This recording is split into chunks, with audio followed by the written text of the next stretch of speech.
감사하신 아버지 하나님, 주께서 저희들이 가는 길에 주님의 두 눈을 길 위에 멈추시고 저희들이 걷는 걸음을 감찰하시면서 제대로 가고 있는지 늘 살피시는 그 은혜를 감사드립니다. 아버지 하나님, 저희가 진리에 치우치지 않도록 하시고 저희가 너희들이 성경을 안 하니 그 성경 안에 영생이 있다는 것을 너희들이 알고 연구하고 공부하니 그것이 그리스도를 믿는 믿음의 증거를 하셨사오니 저희들이 하나님을 아는 일에 더욱더 힘쓰게 인도하여 주옵소서. 예수님 이름으로 기도드리옵나이다. 어쩔 수 없이 촬영 때문에 색상 때문에 좀 올라왔어요. 우선 오늘 본문을 보시겠습니다. 1페이지. 이걸 보시기 전에 질문한 거에 대해서 두 가지만 말씀드리고 갈게요. 마태복음 9장 1절 피시겠습니까? 성경 마태복음 9장 1절. 그럼 1절만 한번 다 같이 읽어보시겠습니다. 시작. 예수께서 배우사 건너가 온 동네에 이르시니. 예, 거기까지만요. 건너가 어느 동네에 이르니? 제가 가버나움 설명을 하면서 그 본 동네를 예수님이 자기 도시에 이르시니 이렇게 제가 거기 자료에다 써드렸어요. 그런데 성경을 읽어보시고 제 자료를 공부하신 분이 문자로 질문이 오셨어요. 그 어디 자기의 도시라는 말이 있느냐고, 본 동네라고 돼 있는데 자기의 도시라는 말이 없는데 그 잘못 아신 거 아니냐고 이렇게 문의가 오셨어요. 영어로 말이죠. 여기 보시면 가버나움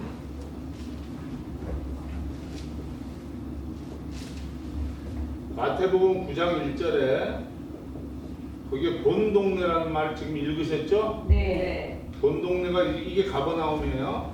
이게 영어로 보세요. His own city예요. 그런데 요거는 킹 제임스 흔정역에도 His own city고 우리 세번역 성경의 영문도 His own city예요. 그러니까 이거 그대로 읽으시면 어떻게 돼요? 자기의 도시죠. 그럼 번역이 이게 잘 된 거예요? 자기의 도시가 잘 된 거예요? 자기의 도시가 맞는 거예요. 그러니까 예수님 자신의 도시다 이 말이에요. 그걸 본 동네 그러면은 의미가 전달이 안 돼요. 네, 그래서 가버나움은 마태복음 9장 1절에 본 동네보다는 어떻게 가야 된다? 자기의 도시. 예수님 자기의 도시다. 이거는 이사야서에서 미리 예언한 것이에요. 이사야서에 자기의 도시라고 나와요, 여러분. 네, 그렇게 아시면 되겠어요. 이렇게 지적을 해주시니 얼마나 감사한지 모르겠어요. 저도 깜짝 놀랐어요. 이것까지 다 읽으면서 공부하실 줄은 생각을 못했어요. 너무 감사합니다. 그리고 지난주에 제가 강의할 때 정정하겠습니다. 나사렛을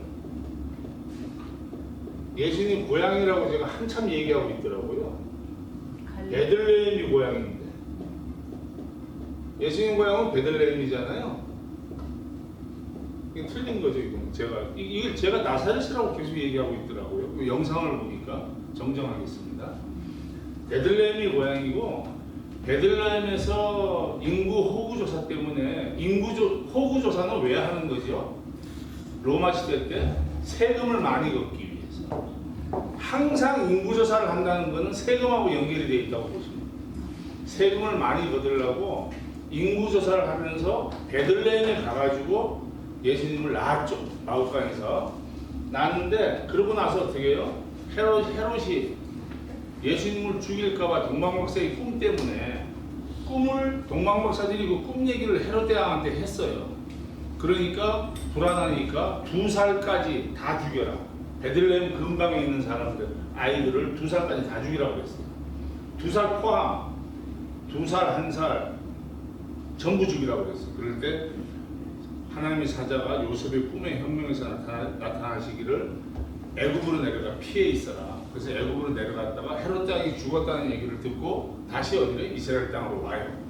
이스라엘 땅으로 왔는데 이 헤롯의 후계자가 헤롯의 후계자가 다시 예수님을 해칠까 두려워서 어디로 간다? 베들레헴을 안 가고 나사렛으로 간다. 그래서 거기서 자라세요. 그 나사렛에서 자라시면서 나사렛에서 예수님이 고향에서 대우를 받는다 못 받는다? 못 받는다는 말씀을 하시면서 그 나사렛에서 예수님이 천국에 가까이 왔다 하는 복음 전도를 본부를 가버나움으로 삼으신 거예요. 그래서 가버나움이 그래서 예수님이 이사야서에서 미리 이사야 선지자가 대언한 것처럼 자기의 도시가 가버나움이 되신 거예요. 우리가 안디옥하고 비교해가지고 지난주에 공부했었죠. 네, 그렇게 여러분들이 보시면 되고, 제가 나사렛에 예수님이 태어나서 오신다 하고 강의할 때 이렇게 했을 때 어느 분인가 그 강선생님 틀렸습니다 하고 지적을 해주셔야 돼요. 제가 잘못 얘기했을 때는. 네, 그렇게 해서 앞으로 저희가 공부하면서 강도사가 강의를 잘못했을 때는 지적을 하는 팀을 만들어야 되겠어요. 이번 주는 아니더라도 다음 주에라도, 다음 주에 지난주에 뭐가 틀렸다 이렇게 지적을 해주시면 좋겠어요. 그리고 여러분 우리가 성경의 권수는 그냥 3, 9, 27이죠? 네. 구약 성경이 39권, 3, 9 신약 성경이 27. 그래서 3하고 9만 알고 있으면 돼요. 3, 9, 27. 이러면은, 그리고 히스토리란 말 있잖아요. 히스토리란 말은 역사라는 뜻이잖아요. 성경은 역사가 엔진입니다. 성경은 역사가 엔진이에요. 그래서 성경의 역사는, 성경의 이야기, 히스토리는 역사가 다 밀고 나가는 거예요. 인간의 역사 다 밀고 나가는데, 이 히스토리라는 말의 원래 뜻은 히즈, 스토리.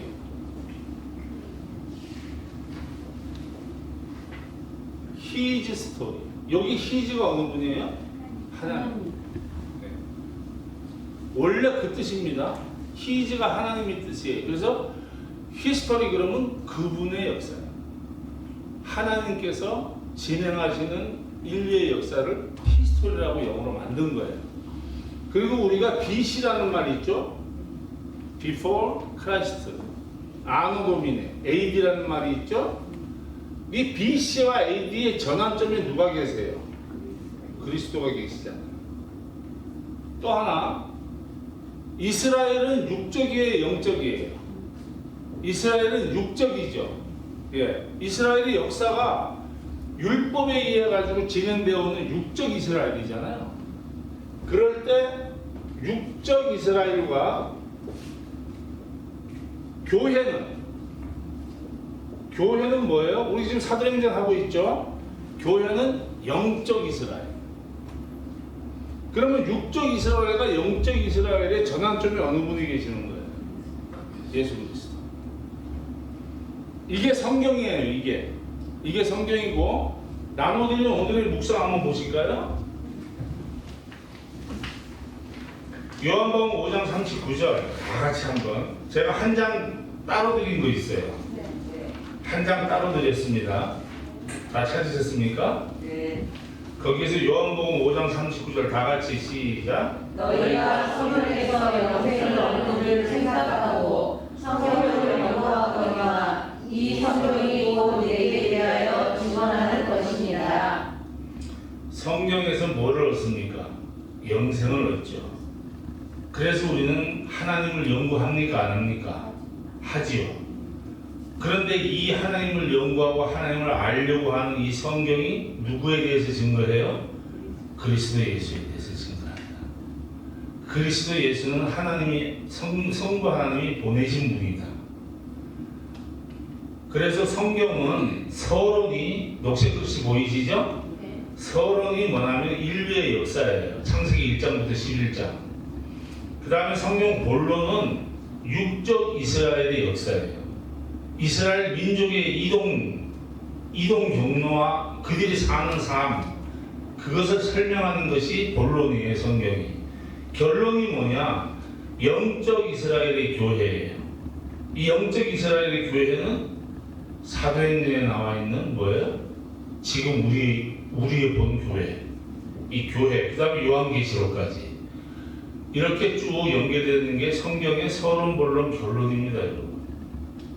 간단하게. 그래서 밑에 빨간 거 한번 다 같이 읽어보겠습니다. 시작. 역사는 성경의 진행 엔진이며 그리스도는 역사의 전환점과 육적 이스라엘과 영적 이스라엘의 전환점이다.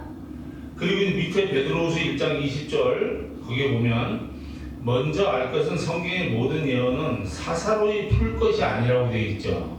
해석을 마음대로 해요 말아요? 못한다는 거예요. 그러면 예언은 언제든지 사람이 뜻으로 낸 것이 아니요 오직 성령의 감동하심을 받은 사람들이 하나님께 받아 말한 건데, 그 밑에 보시면 베드로후서 3장 16절 빨간 글씨 보이십니까? 다 같이 이거는 명심하면서 읽어보겠습니다. 시작. 또 그 모든 편지에도 이런 일에 관하여 말하였으되 그 중에 알기 어려운 것이 여러 있으니 무식한 자들과 무색이 못한 자들이 다른 성경과 같이 그것도 억지로 풀다가 스스로 멸망에 이르느니라. 이 말뜻을 여러분들이 잘 이해하셔야 되는데요. 잘 몰라. 읽어보니까요. 잘 모르겠어요. 공부를 해도 잘 모르겠고, 우리가 미리 성경을 읽고 있으니까 너희가 이것을 미리 알았은 적에 해당이 됩니다. 우리는 늘 성경을 보니까 미리 알았은 적에 해당이 돼요. 근데 내용을 잘 모르겠어요. 그럼 어떻게 해야 될까요? 읽어보면 내용을 잘 모르겠어. 그러면 이거를 억지로 풀어봐야 할까요? 답을 드리겠습니다. 그냥 지나가라는 겁니다. 그런 게 뭐예요? 잘못 해석하면 된다 안 된다? 안 돼. 그냥 지나가야 돼. 그래서 여기에 대해서 학식이 있는 사람한테 물어보든지 목사님이나 강도사, 전도사님한테 물어보시든지, 아니면 그 부분을 집에 가서 무수히 서적을 갖다 놓고 성경을 막 수백 번씩 읽어보시든지, 그러면 답이 나온다고 되어 있어요. 내가 열심히 읽으면 나온다고 되어 있거든요. 그런데 아무리 읽어도 잘 모르겠다. 그럴 때는 본인이 해석하지 말라는 뜻이에요. 억지로 해석해요. 그래가지고 억지로 풀다가 스스로 멸망에 빠지는 거예요. 억지로 푼다는 거를 흥정력으로 다시 번역을 하면 어떤 내용이 되나 하면은 간사하게 푼다. 그런 뜻이에요. 자기 생각에 맞게. 우리가 이런 게 있어요. 교회는 우리가 잘못 알고 있는 것 중에 하나가, 학교에서 공부를 못하면은 뭐 벌을 받든지, 요즘은 체벌은 안 되겠지만은 뭐 그 비슷한 벌을 받든지, 아니면 뭐 레포트를 써가지고 와야 된다든가 숙제를 더 해야 된다든가 그렇잖아요. 근데 교회는요, 여러분, 사랑으로 똘똘 뭉쳐있는 것이 교회지만 징계도 어마무시한 게 교회입니다. 원래가. 근데 교회는 징계가 없는 줄 알고 있어요. 절대 아닙니다, 여러분. 하나님의 뜻대로 행하지 아니하는 사람들은 그 징계의 무게가, 구약시대 같으면은 아차 실수하면 다 죽음으로 때웠어야 돼요. 그러니까 우리가 결국 그러니까 뭐예요?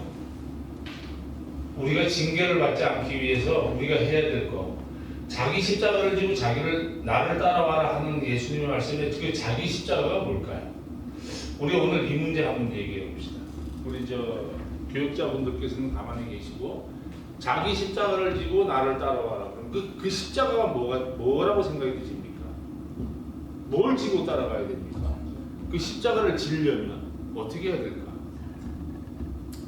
간단해요, 여러분. 나는 죄인입니다. 그러면 그게 십자가. 나는 죄인입니다.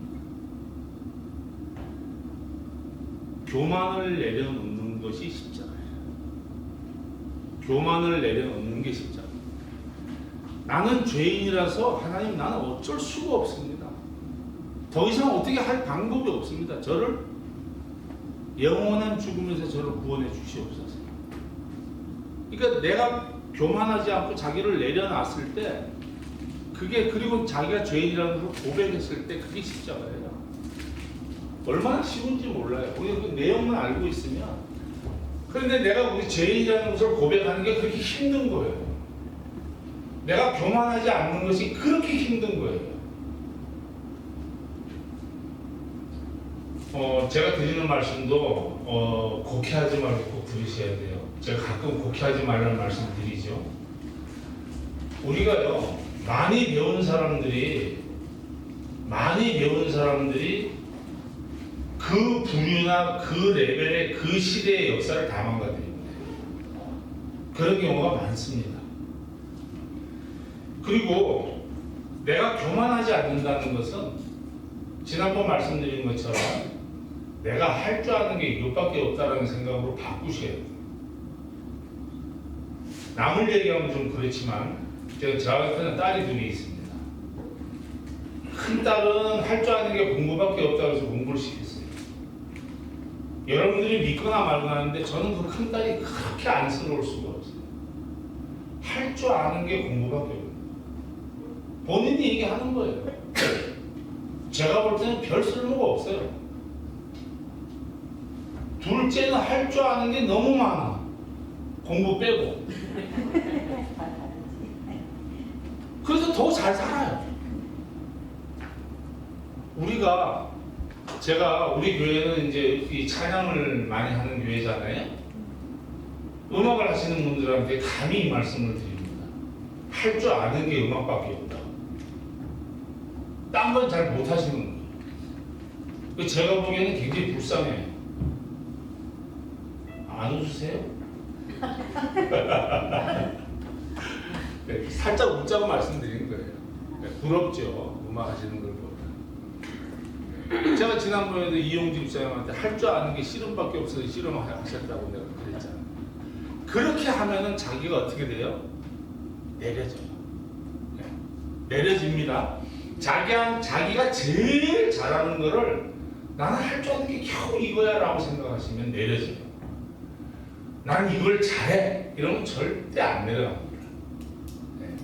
팔방미인이란 말 있죠. 팔방미인은 할 줄 아는 게 하나도 없다는 얘기예요. 제대로 하는 게 하나도 없어. 다 대충 많이 해. 그게 팔방미인. 그래서 옛날에 팔방미인은 뭐예요? 밥 벌어먹고 살기 힘들다 그랬잖아. 전문성이 없다는 거예요. 그러면 자기가 어떻게 돼요? 내려져요. 돌아가신 저희 아버님이 팔방미인이셨어요. 그래서 밥 벌어먹고 살기 참 힘들었어요. 그리고 우리 목사님이 연탄배달하고 그러셨어요. 네. 우리가 그렇게 반대로 생각하시면 돼요. 그리고 그래서 성경은 억지로 풀면 절대 안 된다. 모르면 물어보고 읽고 또 읽고 계속 해야지. 그러면 패망의 길로 간다. 그러나 우리가 분명한 건 성경에서 무엇을 얻는다? 영생을 얻는다. 그리고 그 성경의 영생을 얻는데 우리가 그 성경을 연구하는데 그 성경이 누구에 대해서 증거하는 거다? 예수 그리스도에 대해서 증거하는 것이다. 이렇게 아시면 되고, 그 다음에 밑에 구속사적으로 보는 성경과 복음이라는 말이 있죠? 네. 구속사적으로 보는 성경과 복음, 이게 한 장짜리, 오늘의 묵상 한 장짜리. 네. 그걸 보시면 거기 성경이 있고 복음이 있잖아요. 노란 동그라미. 거기에 보면은 처음에는 쭉 이렇게 해서 밑에 쭉 내려가서 우리가 지금 공부하고 있는 것이 어디예요? 영적 이스라엘을 공부하고 있죠. 복음에서. 거기서 위에는 성경이라고 하고 밑에는 복음이라고 했어요. 무슨 뜻입니까? 위에 성경은 구약 성경, 밑에 복음은 신약 성경. 저는 이렇게 표현하기를 좋아하거든요. 그래서 이렇게 표현한 거예요. 예수님이 성경에서 알았거니와 라고 말씀하실 때는 예수님이 말씀하시는 그 성경은 전부 뭐예요? 구약 성경. 그리고 신약은 뭐예요? 복음이죠. 네, 신약은 복음서죠. 그리고 밑에 보면은 구속 관점의 시대별 성경 주제가 쭉 나와 있어요. 이 성경 전체가 요 시대로 나누어져 있습니다. 파란 줄이 그어져 있습니까? 네. 예. 성경 전체가 이 시대로 나누어져 있어요. 그 시대로 나누어져 있는 것에 어느 성경인지 책의 이름이 써 있고 간단한 내용도 적어놨습니다. 여러분들이 필요할 때 또 읽어보시기 바랍니다. 지도 한번 띄워주셨네요. 제가 오늘 준비를 좀 많이 하는데 화면 준비를 제대로 못했어요. 제가 이런 것도 준비했습니다. 보이시죠? 네. 이 김희정 입사님이 선물해 주신 건데. 이거 목사님 안 드리고 저만 있으면 그렇네요. 목사님 달라요. 여러분 보세요. 지금 여기 있죠. 네. 여기가 이집트 문명이에요. 여기가 아프리카입니다. 여기 아프리카. 그리고 여기 이집트 문명이에요. 그 다음에 여기 있죠. 요 사이가 어디냐면은 이스라엘이에요. 요 사이가. 요것이 메소포타미아 문명입니다. 여기가 이 지도를 잘 보셔야 돼요. 물론 그 밑에 있는데 이 레이저 포인트를 좀 보세요. 여기가 메소포타미아 문명인데 메소포타미아라는 단어의 뜻은 무엇이냐 하면 여러분들 양평에 가면 두물머리란 말 들어보셨습니까? 네. 그게 메소포타미아. 무슨 뜻이냐 하면 유프라테스 강하고 티그리스 강이 만나는 그 사이라는 뜻이에요. 두 강 사이. 우리가 두물머리는 뭐예요? 두 물이 만나는 곳을 두물머리라고 하잖아요. 그러니까 양평의 두물머리라는 의미가 이 메소포타미아. 티그리스 강이 만나는 곳이다. 이건 이해가 되시죠? 네. 그런데 여기가 요 문명이 메소포타미아 문명이 우리 인류 문명 중에서는 가장 오래된 문명이에요.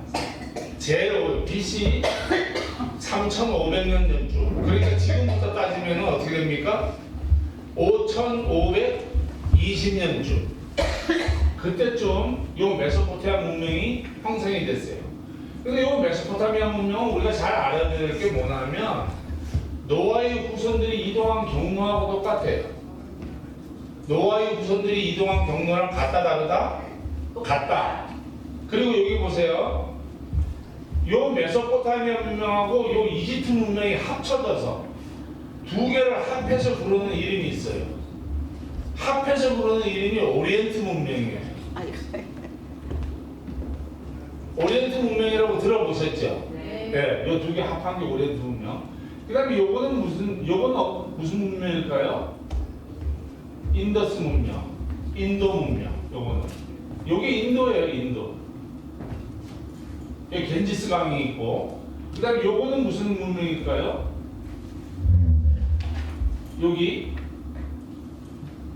요거는 황하 문명, 중국 황하 문명. 이 지도가 지금 흐릿해서 그러신데 여러분들 지금 자료에도 보시면 나와 있어요. 자료 한번 보실까요? 네. 자세하게 몇 페이지나 하면은 2페이지. 네. 이 끝이 인도 문명이에요. 여기가 인도 문명. 요게 인도 차이나. 요게 인도 문명이고 요게 인도 차이나. 정정하겠습니다. 요게 중국 아니에요? 중국 황하 문명. 네. 이렇게 지적을 해달라는 얘기입니다. 한번 해본 거예요. 사실은 잘 몰랐거든요. 요게 황하 문명, 요게 인도 차이나, 요게 뭐죠? 인더스 문명. 그다음 요게 메소포타미아 문명, 요게 이집트 문명. 요 두 개 합해가지고 오리엔트 문명 이렇게 하는 거예요. 그런데 문명은 이제 이렇게 여러분들 알아두시고, 그 다음 1페이지 한번 보겠습니다. 1페이지.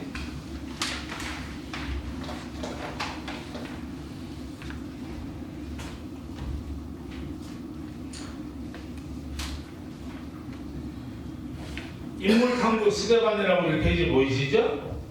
인물탐구 스데반. 그 인물탐구 스데반을 보면은 스데반은 예루살렘 교회의 7 집사 중에서 최초의 7 집사 중에서 한 명입니다. 그리고 복음을 전하다 목숨을 잃은 초대교회 순교자예요. 그리고 스데반의 이름의 뜻은 면류관. 중간에 빨간 글씨 보이시죠? 네. 면류관. 헬라어로 이렇게 되어 있습니다. 이 그리느라고 어려웠으니까 잘 보세요. 네, 헬라어로 이렇게 쓰고 스테파노스라고 읽으시면 돼요. 이게 스테반이라는 뜻이고, 초대교회의 우뚝선 위대한 사람이고 그는 큰 일을 행하기 전에 맡겨진 작은 일에 열심을 다해 충성한 사람인데, 여기서 큰 일과 작은 일, 맡겨진 작은 일이 뭘까요? 스데반이 구제를 위해서 집사로 임명을 받았죠. 안수받아가지고. 그 구제하는 일은 큰 일이에요, 작은 일이에요?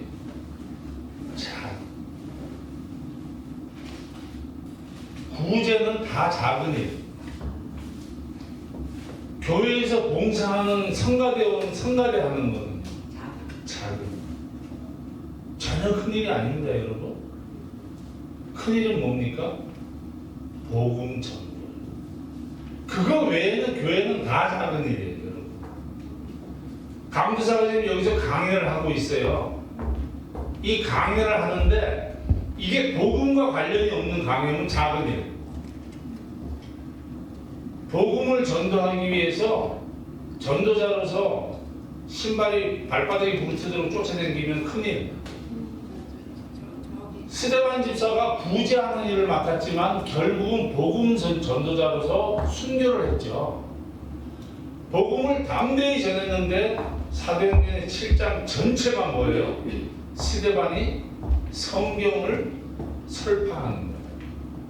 사도행전 7장 전체가 성경을 설파하고, 우리가 지금 스데반의 설교에서 아브라함을 불러서 어떻게 했다는 내용을 스데반이 강하게 전도하는 그 1절서부터 8절까지가 오늘 내용이에요. 그러니까 스데반이 순교를 당했는데, 왜 순교를 당했냐면 복음을 열심히 전했는데 그 복음 대상자가 누굽니까? 복음 대상자가 누구한테 복음을 전한 거예요? 스데반이. 공회들은 유대인들한테 복음을 전한 거예요. 하나님의 선택한 백성들한테, 유대인들한테. 우리가 유대인들에서 그 악명 높은 공회 일이 뭡니까, 여러분? 사내들인 공회원들한테 복음을 전한 거예요. 하나님께서 선택해서 선민으로 만들어주고 제사장 나라로 만들어준 그 민족에게 복음을 전하다 죽은 거예요, 지금. 얼마나 아이러니컬합니까, 이게 지금. 그죠? 이렇게 해서, 그런데 이 사람들은 왜 예수님을 믿지 않을까요? 이 사람들은, 사내들인 공회원들은, 유대인들은 예수님이 오시면 안 돼요, 전혀. 오셔도 안 온 거야. 오시면 안 돼. 성전을 중심으로 해가지고 자기들이 뭐예요? 엄청난 부와 권력을 누리고 있었잖아요. 근데 그것을 기득권을 내려놓으려고 하겠습니까? 안 하죠. 그러니까 예수님이 오셔도 안 되고 와 계셔도 안 되는 거예요. 그리고 돌아가셔가지고 부활하셔도 안 돼. 이거 큰일 나는 거예요. 이제 이해가십니까? 네. 예. 우리가 지난번에 바리새인과 사두개인들은 부활을 믿습니까? 안 믿어요. 천사도 안 믿어요. 지옥도 안 믿고. 근데 누구예요, 그 사람들이? 사내들이 공회의 제사장들이에요, 그 사람들이. 그리고 바리새인들은 뭐 율법학자 서기관들인데, 이 사람들은 믿긴 믿는데 구약 39권까지만 믿어요. 그러니까 예수님이 오셔서 안 오셨어요? 안 오셨어요. 오시면 성전을 중심으로 장사하던 거 다 날아가요. 비둘기도 팔아야 되고, 성전 재물도 돈도 바꿔줘야 되고, 환전도 해줘야 되고. 왜? 디아스포라 유대인들이 오게 되면은 헌금을 뭐예요? 예루살렘에서 쓸 수 있는 돈으로 바꿔야 될 거 아니겠어요? 그리고 뭐예요? 재물을 팔아야 될 거 아니에요? 근데 이 재물을 어떻게 파는 줄 아세요? 미리 준비해 놓는 게 아니에요. 재물을 가지고 온 사람들 재물을 뺏어서 파는 거예요. 실제로 그렇게 했어요. 그러니까 얼마나 황당해요 이게. 하나님이 선민으로 만든 자기네 민족한테 복음 전하다 죽는 거예요. 근데 여기서 엄청나게 큰 두 가지가 있습니다. 오늘 이 두 가지만 알아도 다른 건 몰라도 돼요. 뭐냐? 1페이지에 두 가지의 이자에다가 녹색으로 좀 뭐 좀 그려놨어요. 보이십니까? 네. 두 가지. 첫째가 뭐냐 하면은 58절 밑에 성경 58절 시작. 도시 밖으로 그를 내던지며 돌로 치니라. 또 증인들이 자기들의 옷을 사울이라 하는 젊은이의 발 앞에 두니라. 스데반에 죽는 현장에 누가 있는 거예요 지금? 사도 바울이 있는 거예요. 사울이라는 이름은 헬라식 이름이에요. 사도 바울이 있는 거예요. 그 죽는 현장에. 그리고 이 현장에 사도 바울이 있는데 그가 들은 얘기가 뭔지 아십니까? 60절 다같이 시작. 무릎을 꿇고 큰 소리로 부르짖어 이르되 주여 이 죄를 저들의 책임으로 돌리지 마옵소서. 이걸 들었을 거란 말이에요. 큰 소리로 부르짖었으니까 죽기 전에. 이 신약 성경에 어마어마한 사도인 바울이 스데반에 죽는 현장에서 이 두 가지 사건을 목격하는 거예요. 신약 성경은 어떻게 보면 사도 바울 복음이라고 해도 과언이 아니에요. 13권 내지 14권을 썼으니까 바울이. 그리고 이 바울이 주옥 같은 얘기들을 얼마나 많이 했는지 몰라요. 그쵸? 그러니까 나는 날마다 죽노라. 나는 괴수 중에 괴수니라. 난 죄인 중에 죄인이라 하는 말들을 다 바울이 했어요. 근데 이 바울이 스데반에 죽는 현장에 있었다는 것은 어느 분의 뜻이에요? 하나님의 뜻이죠. 그래서 스데반에 죽고 나서 빌립이 사마리아에 전도하고 베드로와 요한이 내려가서 거들어주고 빌립이 에디오피아 내시를 전도하고 이런 과정들이 쭉쭉 지나가다가 나중에 뭐예요? 바울이 착 등장합니다. 서론까지 베드로가 쭉 예루살렘 교회를 중심으로 움직이다가 그 다음에 사도 바울이라는 사람이 나타나서 이 사람이 다메섹에서 예수님의 음성을 듣고 눈이 멀어서 일단 자기가 어떻게 돼요? 기독교인이 되죠. 기독교인이 돼서 이 사람이 한 이 전도 사역은 어마어마한 거예요. 이 바울 때문에 지금의 잡힘의 대형교회도 욕을 먹는 거예요. 바울 사도는 뭐라고 그러냐면은 남이 지은 터 위에다가 집을 짓지 말라. 교회가 이미 형성되어 있는 곳에 가서 전도하지 말라는 뜻이에요. 그건 그 사람들 몫인데 네가 와가지고 뭘 신자 뺏어가게 하지 말라. 신약 성경에 딱 명시가 되어 있어요.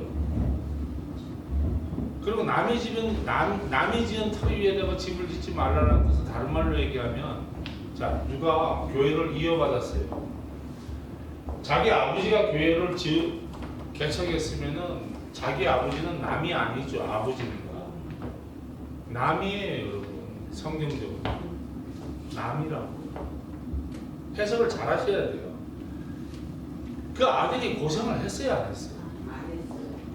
개척의 개자를 알아요, 몰라요? 어떻게 교회를 이어갔습니까? 사도 바울 같은 사람도 남의 터위에다 집을 안 지었는데 그 어마어마한 사도께서 집을 안 지었어요, 여러분. 남의 교회 전도 안 해요. 그냥 이렇게 한마디 하면은 그냥 지금의 얘기가 다 해결이 되는 거잖아요. 최근에 우리나라가 이스라엘과 FTA를 맺은 거를 여러분 들으셨습니까? 8월 중순에 대한민국과 이스라엘이 FTA를 맺기로 합의를 봤습니다. 그리고 이제 조인식만 남아있어요. 세계 경제는 누가 움직입니까? 유대인들이 움직입니다. 그런데 아시아 국가 중에서 최초로 대한민국하고 FTA를 했어요. 다른 나라하고는 이스라엘이 FTA를 한다 안 한다? 안 한다. 왜 한국하고 했느냐? 한국의 첨단 산업이 세계적인 수준이라 자기네들이 못 따라가는 분야가 있기 때문에 한국을 베끼기 위해서 FTA를 했어요. 일본은 게임이 된다 안 된다? 이미 끝났어요. 이제 우리가 일본을 접수하는 일만 남아서 뭐 접수할 때 같이 가시죠. 그래서 그렇게 한국이 어마무시한 나라인데 여러분, 우리나라가 이유가 뭐예요? 복음으로 똘똘 뭉쳐 있어서 그래요. 물론 지금 좀 빗나간 사람도 많지만 그러나 뿌리는 살아서 움직이는 거죠. 나무 밑둥은 언제든지 숨을 쉬고 있습니다. 그래서 우리나라가 세계는 앞으로 이제 미국은 사그라질 것이고 러시아, 중국 다 없어질 거예요. 나라가 없어진다는 게 아니라 유명무실해진다는 거죠. 세계는 이스라엘과 대한민국이 움직이게 돼 있어요. 저는 확신합니다 이거. 우리나라 사람들이요 세계로 움직일 수 있는 머리의 역량이 넘쳐요. 넘쳐. 진짜 넘칩니다. 일본이 아니면 우리나라가 얼마큼 이렇게 부강을 했겠냐라고 물어보시는 분들 계시죠. 그럼 제가 이렇게 한번 얘기해 볼까요? 인도네시아가 500년 동안 영국의 지배를 받고 네덜란드의 지배를 받았어요. 그때 영국은 일본보다 선진국이었겠어요? 아니었겠어요? 선진국이었어요. 그럼 이 영국이 지배를 했으면은 인도네시아가 우리나라보다 선진국이 돼야 되지 않아요? 됩니까 여러분? 선진국이 지배한 나라들이 우리나라보다 위에 있는 나라가 있습니까? 식민지 생활한 나라 중에서? 없어요. 그건 무슨 뜻이에요? 민족이 대단하다는 거예요. 민족 자체가. 민족 자체가 대단한 민족이에요. 저희가. 답이 없는 민족이에요. 어느 답이냐? 끝없이 가는 민족이에요. 끝없이 가는 민족. 저는 우리나라 민족이 무섭습니다. 어디까지 갈지 모르겠어요. 어마어마합니다. 앞으로 우주도 다 먹으려고 그럴지 모르겠어요. 그래서 자 이렇게 스데반에 죽는 현장에 두 가지 사건이 있습니다. 증인들이 돌로 쳐 죽이려고 하는 사람들이 누구 앞에다 옷을 벗어났어요? 사도 바울. 자 그러면 사도 바울이 이제 이렇게 스데반이 죽었어요. 그리고 큰 소리를 외쳐가지고 저들이 죄를 저들에게 돌리지 말라고 한 그 사랑의 그 어떤 최고봉인 얘기를 들었을 거 아니에요. 이거 뭐지? 아니 나는 기독교인들을 잡아 죽이고 감금하는 사람 그 역할을 여태까지 했던 사람인데 이건 뭐야? 그 전에 예수님에 대해서 들었을 거야 못 들었을 거예요? 들었겠죠. 근데 그분이 나타나가지고 다메섹 도상에서 음성으로 들리실 때 사도 바울은 어떻게 됐겠어요? 뒤로 넘어가는 거죠. 준비를 다 하나님께서 하신 거예요. 다 하셔서 예비시켜 놓으신 거예요. 이렇게 그 다음에 지도 하나 요거 말고 다음 지도 한번 보여주실래요? 여기 보세요. 요게 메소포타미아 문명이라고 그랬잖아요. 자 마지막으로 보십니다. 여기에 요 메소포타미아 문명의 노아의 후손들이 점점 자라가지고 이 메소포타미아 문명의 시날 평야 쪽으로 이동을 했어요. 이 시날 평야가 메소포타미아 유브라데스 티그리스 강 사이에 있는 평야인데 여기에 바벨론도 있는 곳이고 갈대아 우르라는 곳도 있는 곳이에요. 그리고 여기서 무슨 사건도 일어나냐면 바벨탑 사건도 일어나요. 여기서. 근데 요 평야 이 평야에서 수메르 문명이라는 게 생겨나요. 그래서 이 수메르 문명이라는 게 생겨나가지고 고대 도시들이 생겼는데 거기에 갈대아 우르라는 도시가 생겨요. 그 도시가 생겼을 때 거기에 누가 살고 있었다? 아브라함이 살고 있었다. 노아의 후손이 아브라함이 살고 있었다. 그래서 여기서부터 이렇게 움직입니다. 여기 위에가 하란이에요. 하란. 여기서 이렇게 하란으로 가가지고 가서 이렇게 건너와요. 여기서 에덴 동산도 이쪽이에요. 여러분 에덴 동산도 이쪽. 여기서 이렇게 건너와가지고 하란을 거쳐서 요렇게 건너와서 요렇게 세겜이라는 땅으로 와요. 요 세겜이라는 땅으로 와가지고 흉년이 들어가지고 이집트로 내려갔다가 이집트에서 다시 올라가요. 이게 아브라함의 경로예요. 그리고 우리가 메소포타미아 문명 배웠고 아브라함이 거기 있었다는 거 배웠고 에덴도 거기 있었다는 거, 바벨탑 사건도 거기 있었다는 거, 시날 땅으로 이동한다는 거는 수메르 문명이라는 것도 우리가 지금 배웠어요. 그래서 이렇게 조금씩 배워 나가는 겁니다. 그리고 2-1페이지에 보시면 그 밑에 보면은 지구라트라는 게 있어요. 실제로 뭐예요? 바벨탑하고 모양이 비슷해요. 이거 역사적으로 있는 거예요. 오늘 설교하시는 목사님께서 성경 고고학의 세계적인 권위자세요. 어마어마하신 분이에요. 그래서 그 성경 고고학의 세계적인 권위자신데 오늘 목사님께서 설교하시는 거 보니까 네피림이라는 말이 나오더라고요. 설교 제목에.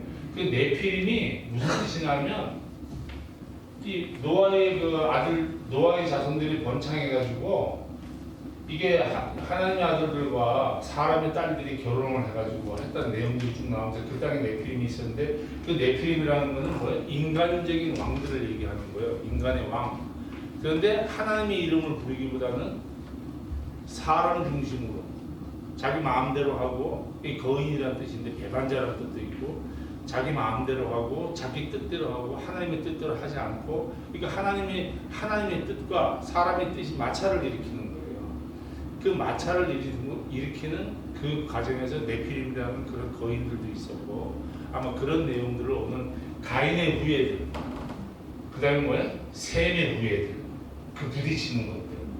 우리가 천사의 하나님의 아들들과 사람의 딸들이 뭐 결혼했다고 그러면은 하나님의 아들들은 성경에 천사라는 뜻도 표현이 되잖아요. 그런 경우에는 천사하고 사람이 결혼할 수가 없죠. 그러니까 아마 가인의 후예와 그 다음에 셈족의 후예들이 서로 이렇게 하면서 하나님의 이름을 부르는 자들과 세상 임금의 이름을 부르는 자들, 그런 자들의 어떤 그 심히 죄악된 것들, 이런 것들 때문에 세상의 홍수로 멸망하게 되죠. 그 말씀을 곁들여서 하시는 것 같은 느낌이 들어요. 오늘은 여기까지 합니다.